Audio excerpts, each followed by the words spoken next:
Welcome. So, if you are preparing for your UGC NET examination for political science, here is the comprehensive coverage.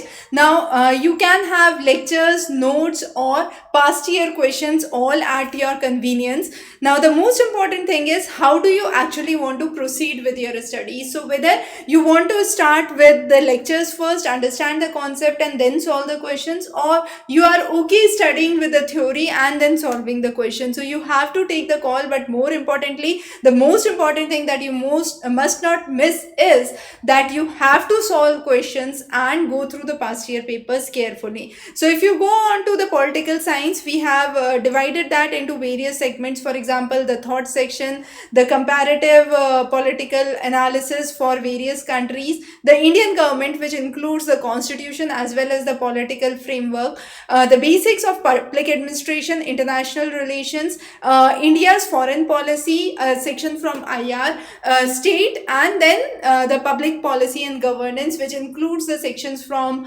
public administration and ethics. So here is a detailed coverage on that. But most importantly, the section on Indian politics and government is the most important section, the most comprehensive, and the section from where most of the questions are usually asked. So prepare well, understand well. In case you have any questions or queries, you can contact us on the given number. Thanks for joining in. Wish you all the best for your upcoming political science examination. Have a wonderful day ahead.